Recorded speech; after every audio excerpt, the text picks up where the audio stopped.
Aleksandra ishte e shtrirë në tavolinën e operacionit, e rrethuar nga më shumë mjekë dhe infermier se sa kishte parë ndonjëherë në një dhomë të vetme. Ajri ishte i rënduar nga pritja dhe të gjithë mbanin frymën. Por sapo mjekët filluan procedurën, një heshtje shokuese pushtoi dhomën, e ndjekur nga britma habie. Ajo që mjekët nxorën nga barku i saj nuk ishte thjesht një foshnjë, as dy, ishte diçka që do të bënte histori në të gjithë botën. Qëndroni me ne për të mësuar historinë e pabesueshme të çiftit që kërkoi një fëmijë të dytë, por përfundoi duke thyer çdo parashikim mjekësor në një mënyrë që ndodh një herë në miliona raste. Aleksandra Kinova dhe partneri i saj Antonin Krosen jetonin në një qytet të qetë të quajtur Milovic, saktësisht jashtë Pragës në Republikën Çeke. Ata kishin tashmë një djalë të vogël që adhuronin. Të qenit prindër u kishte sjell aq shumë gëzim. Fundjavat shpesh kalonin duke planifikuar shëtitje argëtuese ose aktivitete të thjeshta për ta bërë djalin e tyre të qeshte. Nuk vonoi shumë dhe ideja për të rritur familjen e tyre u ndjesi hap i dur i radhës. Djali i tyre kishte një natyrë të gëzuar e miqësore dhe bënte shok të ri kudo që shkonte.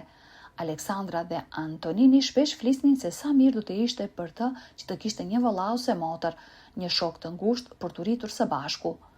Tani që ai po rritej pak, ata ndjenin se ishte koha e dur për të provuar për një fëmijë tjetër.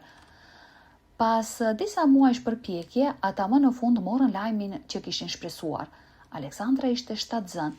Ata pritën deri në javën e 12 për të ndarë lajmin e madh me djalin e tyre. Ai do të bëhej me vëlla ose motër. Ai ishte i emocionuar, por kishte diçka të rëndësishme që ata nuk ja kishin thënë ende. Në ekon e javës së 12, mjekët përmendën diçka të papritur, duke sikur Aleksandra mund të mbante më shumë se një foshnjë, por pozicionimi i fetuseve e bënte të vështirë të ishin të sigurt. Mjekët nuk ishin gati të konfirmonin se sa foshnjë ishin aty brenda. Aleksandra dhe Antonini u përgatitën në heshtje për idenë e binjakëve. Ata vendosën të mos i tregonin askujt tjetër derisa të kishin përgjigje më të qartë. Binjakët në fakt ishin të pranishëm në të dyja familjet e tyre, kështu që nuk ishte diçka krejtësisht e papritur. Para se të kalonte shumë kohë, barku i Aleksandrës ishte rritur aq shumë sa njerëzit nuk mund të rinin pa komentuar. Miqt, madje edhe të huajt, bënin shaka se dukej sikur ajo po mbante më shumë se një foshnjë. Me kalimin e kohës, komentet u bën aq të shpeshta sa Aleksandra dhe Antonini vendosën se ishte koha t'i tregonin njerëzve të vërtetën. Ata prisnin binjak. Për shkak të kësaj, Aleksandra duhej të bënte më shumë kontrolle se zakonisht. Mjekët tani ishin 99% të sigurt se ishin binjak dhe gjithçka po shkonte siç pritej. Disa ditë ishin më të vështira se të tjerat, por Aleksandrës nuk i prish punë. Ajo ishte thjesht mirënjohëse që të dyja foshnjat dukeshin mirë. Por pastaj diçka ndryshoi. Në një ekorutinë, mjekët pan diçka befasuese. Me foshnjë që rriteshin dhe lëviznin, tani dukej sikur Aleksandra mund të mbante në fakt 4 foshnjë, çifti mbeti i shtangur. Çdo eko dukej se sillte më shumë surpriza. Përsëri, për shkak të pozicionimit të foshnjave, mjekët nuk mund të jepnin një përgjigje të qartë se sa ishin vërtet aty brenda. Me mundësinë e 3 ose 4 foshnjave, mjekët e këshilluan Aleksandrën t'i merrte gjërat shtruar. Ajo ishte e re dhe përgjithsisht e shëndetshme, por mbajtja aq shumë foshnjave vinte me rreziqe serioze.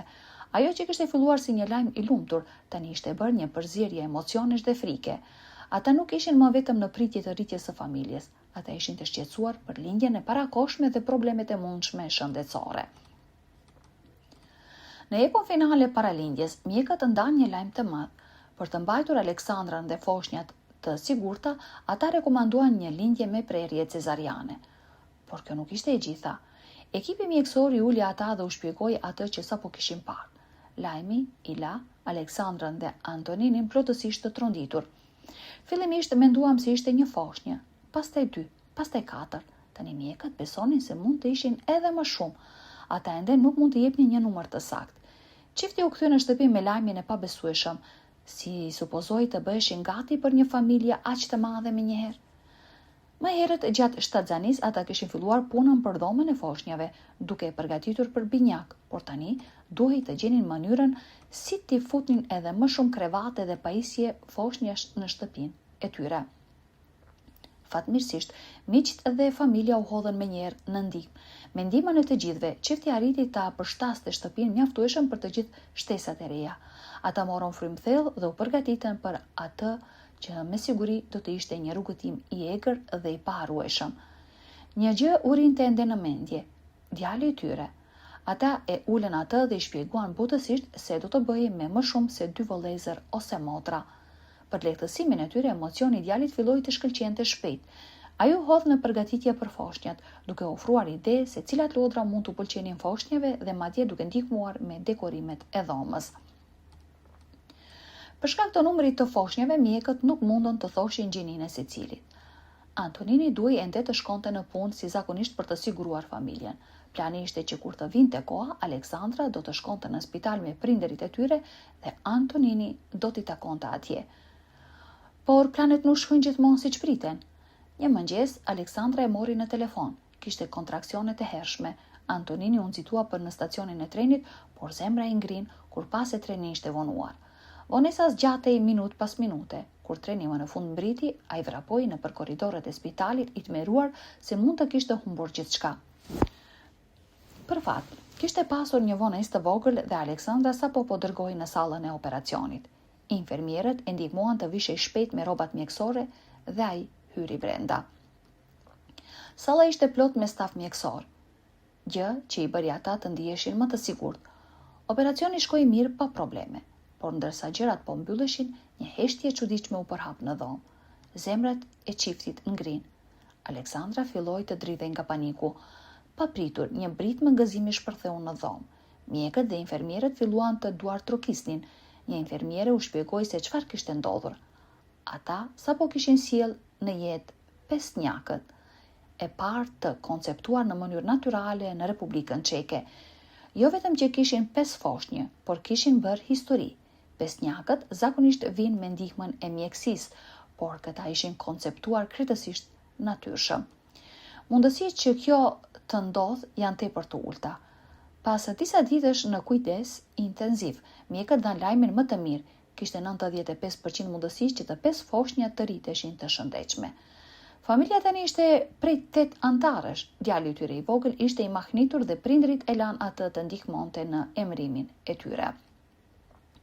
Ata zgjodhen emrat: Daniel, Mikael, Alex dhe Martin për djemt dhe Teresa për vajzën e tyre të vetme. Javat e ardhshme ishin plot me sfida të reja, orare, ushqimi dhe shumë kaos, por ata qeshnin përmes vështirësive.